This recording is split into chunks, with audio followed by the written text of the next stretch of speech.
स्वागत है आप सभी का वाईबीएन बिहार झारखंड में। मैं हूं आपके साथ मुदिता। आज हम बात करने वाले हैं बिहार की राजनीति में उठे उस नए बवंडर की जिसने चुनाव परिणामों की बात की शांति को फिर से हिला दिया है। मामला सिर्फ एक बयान का नहीं बल्कि सत्ता संतुलन की उस बदलते समीकरण का है जो आने वाले महीनों में बिहार की राजनीति की दिशा तय कर सकता है। वीआईपी प्रमुख मुकेश सहनी ने हाल ही में ऐसा तीर छोड़ दिया जिसने पटना के राजनीतिक गलियारों में हलचल बढ़ा दी है।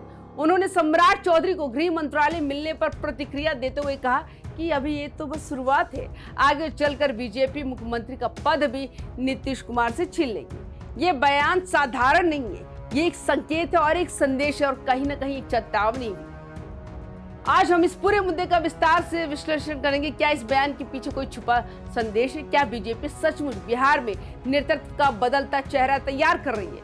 और तेजस्वी यादव की चुप्पी आखिर क्या संकेत देती है? चलिए शुरू करते हैं। मुकेश सहनी, जिन्हें बिहार में सन ऑफ मल्लाह के नाम से जाना जाता है, हमेशा अपने तीखे और सटीक बयानों के लिए सुर्खियों में रहते हैं, लेकिन इस बार उन्होंने जो कहा उसने कई सवाल खड़े कर दिए। उन्होंने कहा कि सम्राट चौधरी को गृह मंत्रालय दिया जाना केवल पहला कदम है, आगे चलकर बीजेपी मुख्यमंत्री की कुर्सी भी ले सकती है और ये सब नीतीश कुमार के सामने ही हो जाएगा।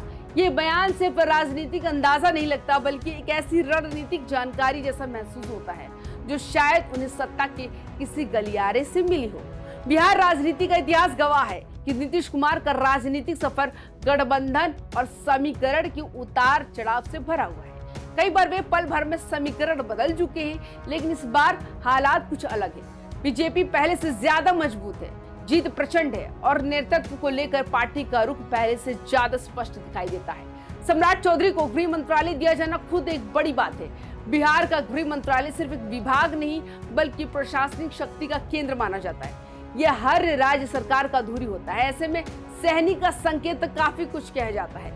बिहार की राजनीति में अक्सर कहा जाता है कि नीतीश कुमार सत्ता का गणित हर किसी से बेहतर समझते हैं, लेकिन 2024 और 25 ये दौर उनके लिए पहले जैसा आसान नहीं रहा।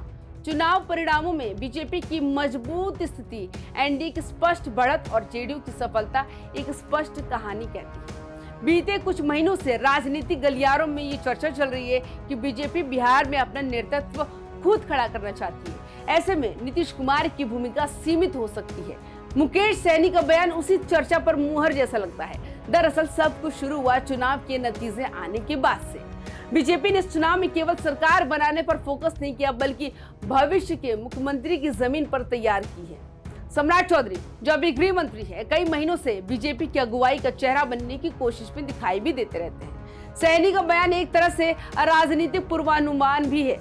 आने वाले समय में बिहार के नेतृत्व का चेहरा बदल सकता है। चुनाव के नतीजों के बाद बिहार के राजनीतिक मैदान में एक और बात चर्चा में है, वो है तेजस्वी यादव की चुप्पी।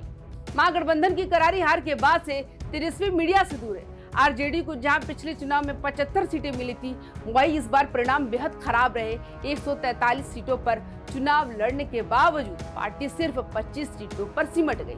ऐसे में तेजस्वी का सामने न आना पार्टी समर्थकों और विपक्ष दोनों के लिए सवाल बन गया है। मुकेश सहनी ने कहा कि तेजस्वी जल्दी ही सामने आएंगे और अपनी बात रखेंगे, लेकिन सवाल ये है कि वे अभी तक क्यों नहीं आए।